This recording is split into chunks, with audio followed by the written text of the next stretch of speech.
s'explique. Ça s'explique. Ça s'explique. Ça s'explique. Ça s'explique. Ça s'explique.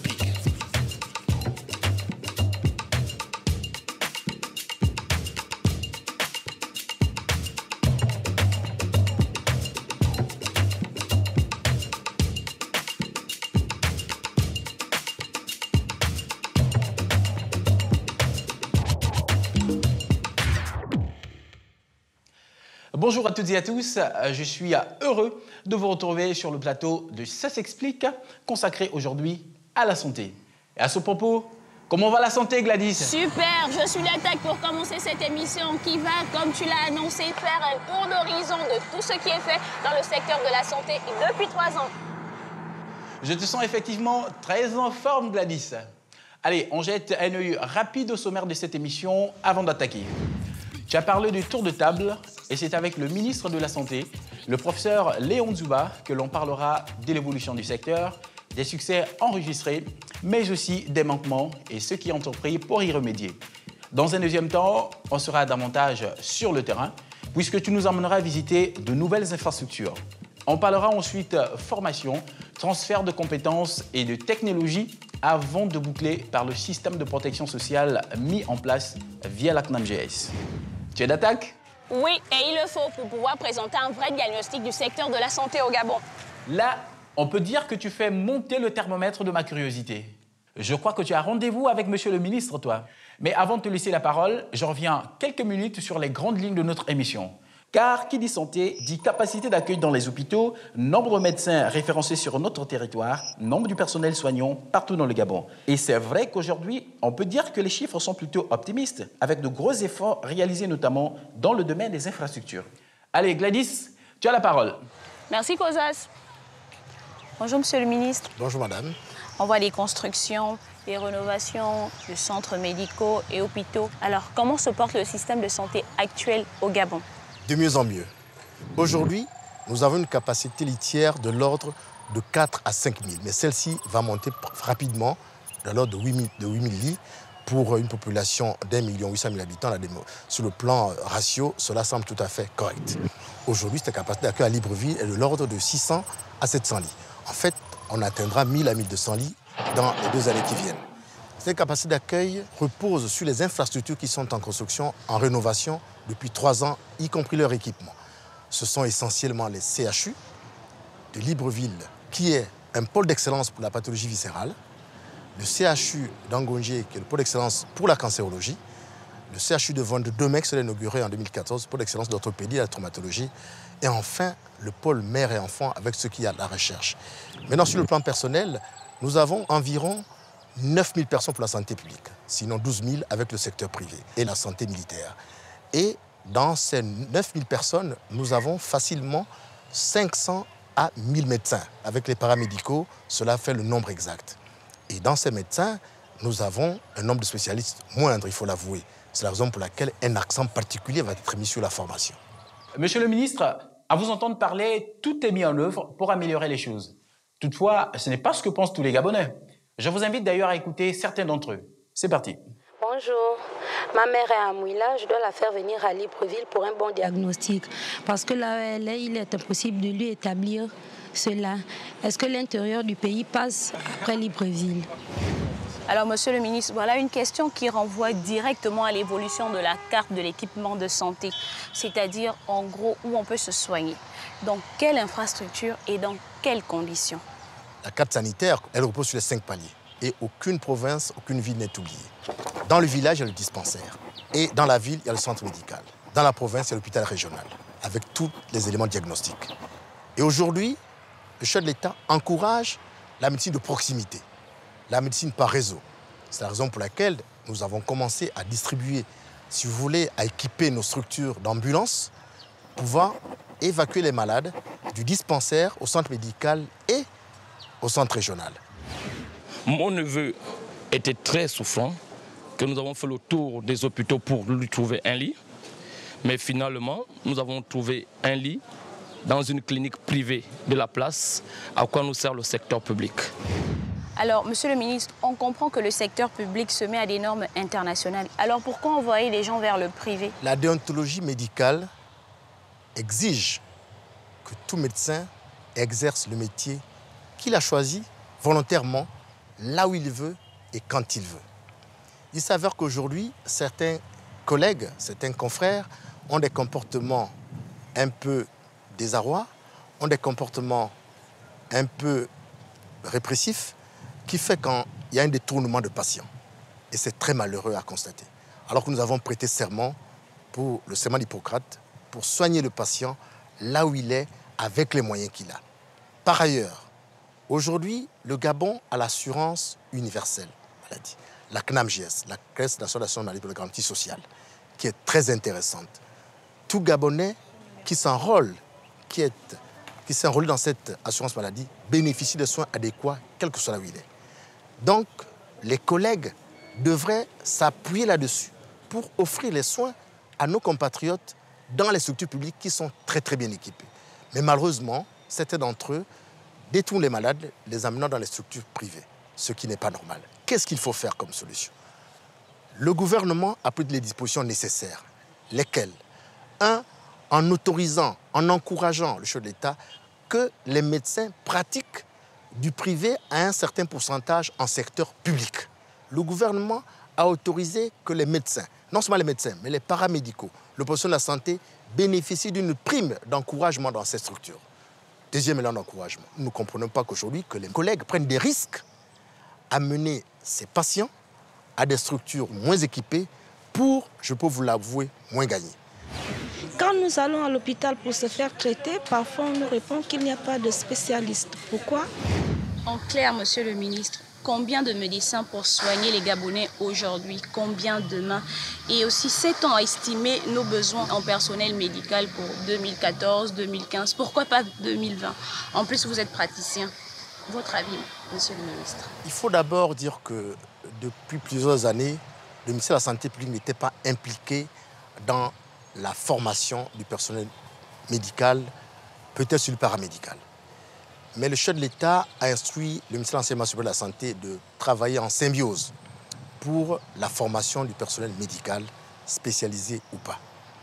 Dans ce sens, nous avons aussi été instruits de nous rapprocher des pays amis pour avoir du personnel médical qualifié. Ainsi donc, nous avons signé des contrats dans le programme de la coopération avec Cuba, qui nous offre des médecins, avec le Maroc, qui non seulement nous envoie des techniciens spécialisés, mais aussi assure la formation des spécialistes gabonais. Il en est de même avec la Belgique, avec le Canada, avec la France, avec le Sénégal et j'en passe. Aujourd'hui, pour dire réellement, nous sommes en déficit en personnel spécialisé. Nous avons, en ce qui concerne le ratio, maximum 2 à 3 spécialistes à l'intérieur du pays sur le plan chirurgical ou anesthésie, ce qui est très très insuffisant. Mais la politique de formation qui a été mise en place, que je vous ai décrite, fera en sorte que dans les 2 années à venir, dans les 3 années d'ici 2020, nous devrons avoir une cotation, disons, un nombre suffisant en spécialistes. Pensez-vous que nous sommes sur la bonne voie pour atteindre les objectifs du millénaire pour le développement? D'ailleurs, un cap visé par le chef de l'État. Je crois objectivement que nous sommes sur la bonne voie. Parce que les indicateurs de la santé en 2009, comparativement à 2005, ont graduellement évolué et positivement. Nous avons aujourd'hui, je peux vous affirmer que depuis 2 mois, nous n'avons pas eu de décès maternel au centre universitaire de Libreville au CHUL. Les Gabonais ne le savent pas, alors qu'il y a 6 mois, on avait pratiquement 1 à 2 décès par semaine, ce qui était énorme. Donc voici les avancées significatives, mais vraiment de façon pragmatique. Aujourd'hui, nous avons une diminution significative de la transmission mère et enfant du sida. Nous avons, si vous voulez, une réduction fondamentale de la prévalence du sida dans le Gabon. Merci, monsieur le ministre. Merci, madame.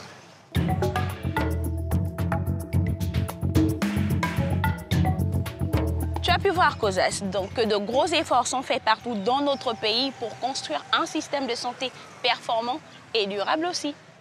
Oui, on comprend que de gros efforts ont été consentis ces dernières années dans les infrastructures, aussi bien à Libreville qu'à l'intérieur du pays, mais aussi du côté des médecins formés à de nouvelles spécialités. Le système de protection sociale se développe avec 600 000 Gabonais immatriculés et tout un système de gestion de la santé est mis en place pour garantir le bon fonctionnement de l'ensemble du secteur.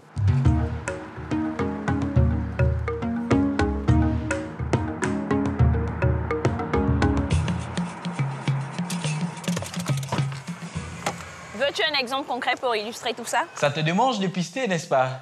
Oui, je veux bien un exemple, s'il te plaît.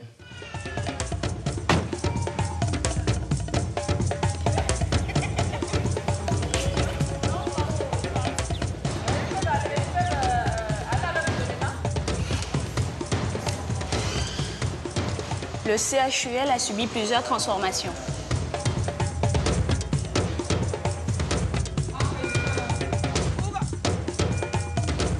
Les services de réanimation et pédiatrie d'urgence ont été réhabilités. Un nouveau bloc chirurgical a été construit.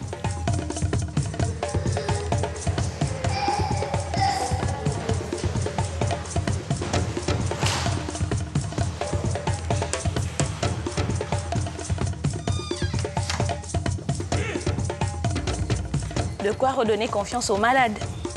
C'est évident, Gladys. Et dans la même idée, c'est suivant des normes internationales qu'on construit désormais de nouvelles infrastructures en y intégrant différentes spécialités. Le CHU d'Angonje en est de cela puisqu'il abrite un institut de cancérologie.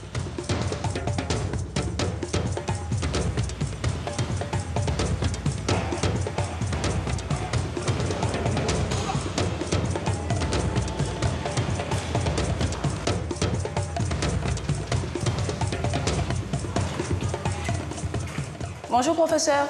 Bonjour. Merci de nous accueillir à l'Institut de cancérologie de Libreville. Une première au Gabon, n'est-ce pas?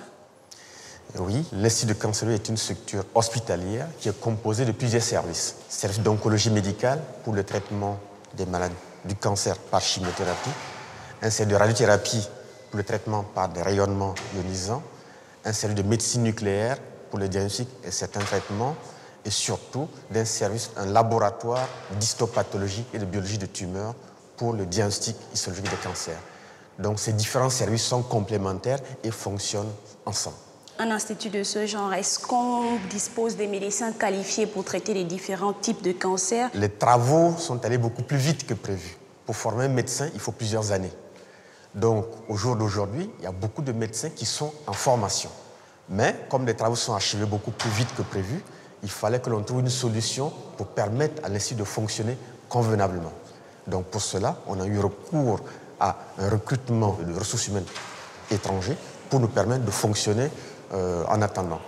Et dans ce registre, nous avons que la Fondation Sylvia Bongo a joué un rôle déterminant pour nous permettre d'avoir ces ressources humaines-là.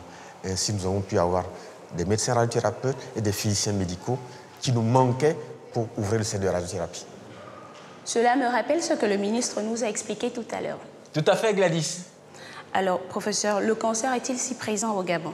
Bien sûr, le cancer, c'est un problème de santé publique de nos jours. Et quand on regarde les statistiques au niveau national, on voit que les cancers les plus fréquents sont chez la femme, les cancers du col de l'utérus. Donc, une femme cancéreuse sur 4 porte un cancer du col. Deuxième cancer, c'est le cancer du sein. Viennent les cancers, les lymphomes malins, les cancers du foie, les cancers auto-rénaux, la laryngologie.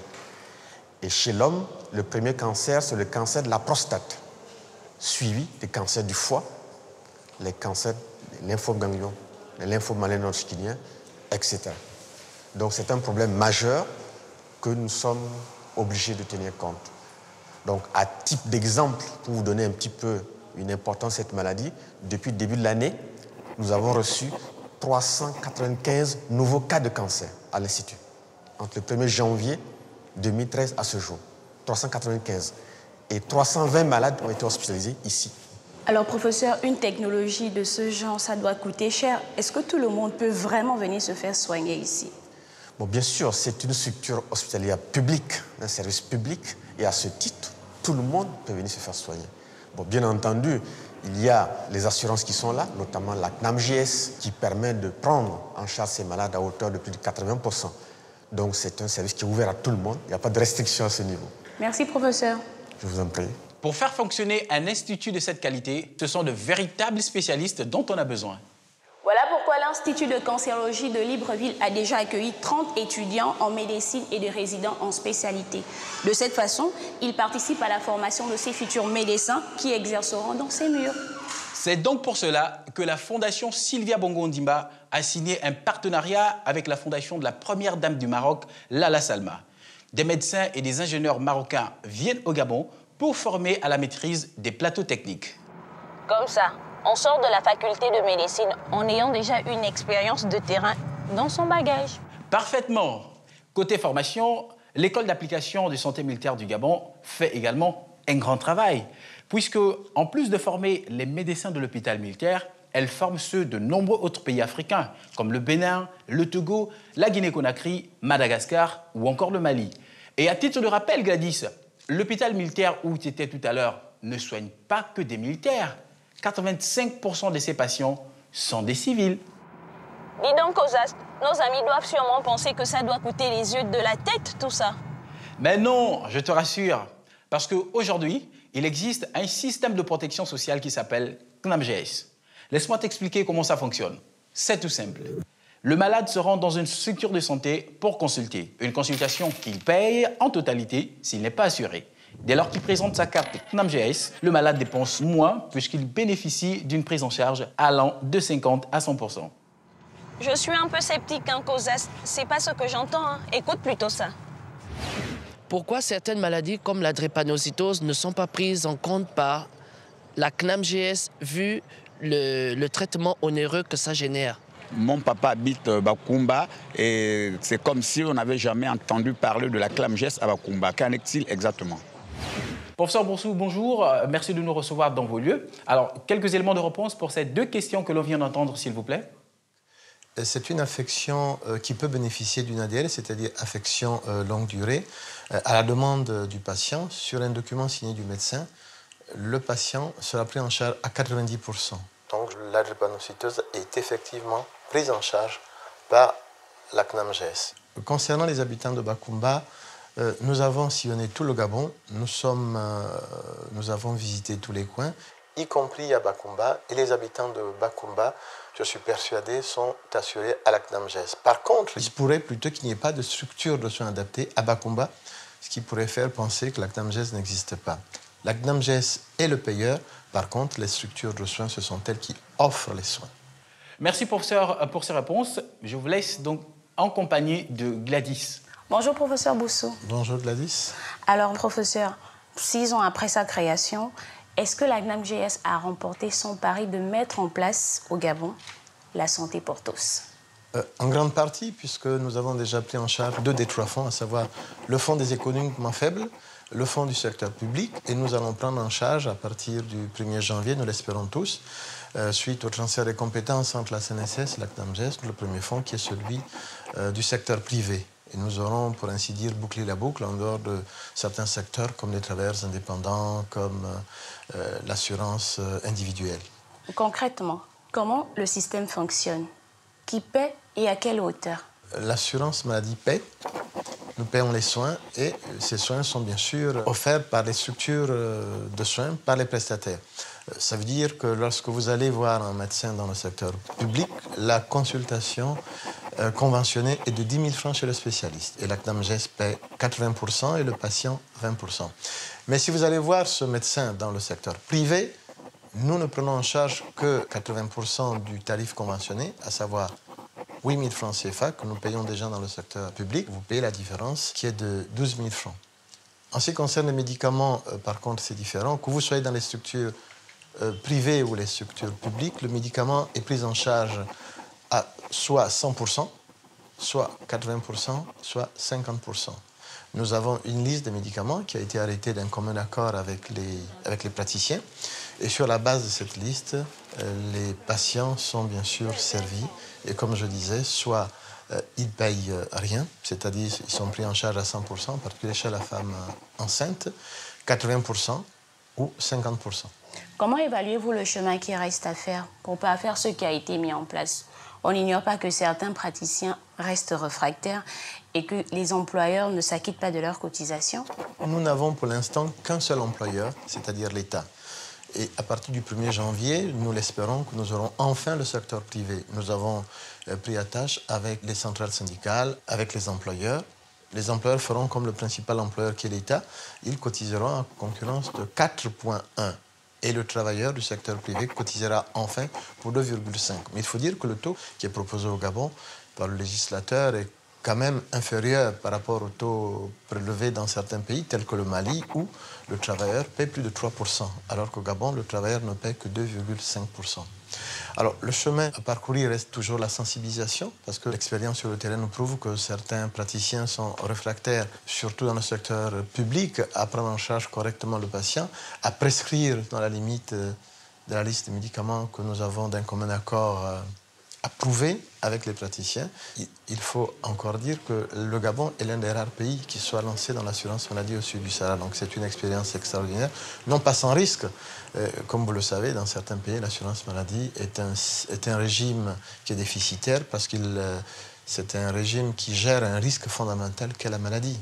Pour les assurés à qui on refuse la carte, comment font-ils? En effet, il arrive que certains patients se voient refuser leur carte dans des structures de soins. Alors, ils ont la possibilité d'aller voir la direction de l'hôpital. Ils ont également la possibilité de voir nos structures d'accueil et aussi d'appeler le numéro vert. Et ils peuvent également adresser une correspondance à la direction générale en identifiant quel est le médecin qui a refusé la carte et quelle est la structure de soins. Ce que nous faisons, c'est que nous interpellons la direction de la structure de soins avec une copie de cette correspondance au niveau du ministre. Effectivement, certains praticiens refusent les cartes ou alors exigent que les patients, en dehors du ticket modérateur qui a été déjà réglé au niveau de l'accueil, exigent que les patients payent un complément pour qu'ils acceptent bien de remplir la feuille de soins. Bien sûr, c'est illicite et nous condamnons ces pratiques-là. Non pas que le privé soit interdit au niveau des formations sanitaires, mais il faut que ce privé soit réglementé, que l'on sache quels sont les jours ouverts aux consultations privées et quels sont les jours qui sont réservés aux consultations publiques, comme cela se fait à l'hôpital militaire, et ça se passe très bien. Il y a également des médecins qui ne veulent pas respecter la liste des médicaments que nous avons ensemble arrêtés d'un commun accord. Nous avons distribué la liste des médicaments aussi bien sur support électronique que sur support papier à tous les médecins pour qu'ils puissent prescrire dans les limites de cette liste de médicaments que nous avons ensemble arrêté avec l'ensemble des spécialités. Certains assurés se plaignent que le numéro facile ne passe pas. Bon, effectivement, c'est un numéro qui est très encombré parce que nous recevons beaucoup de sollicitations. Mais en insistant un peu, je vous assure que cela passe et cela nous permet d'ailleurs non seulement de rectifier certains défauts lorsque cela nous incombe à nous, mais surtout cela nous permet également d'interpeller certains prestataires, non seulement au niveau des soins, mais aussi au niveau des allocations familiales. Cela nous permet de corriger beaucoup d'erreurs. Il sera peut-être bien de le rappeler, ce numéro. 88-89, le numéro facile. Merci, professeur. C'est moi qui vous remercie. Pour être couvert par la CNAM-GS, il faut se faire immatriculer sur la base d'une pièce d'état civil, ce qui permet d'obtenir une carte à son nom. Il faut la présenter dans des structures de santé agréées, c'est-à-dire reconnues par la CNAM-GS, pour pouvoir bénéficier des prises en charge. Et ça marche, la preuve. Ma femme a accouché et tous les frais ont été pris à 100% par la CNAM-GS. Cela nous a fait du bien.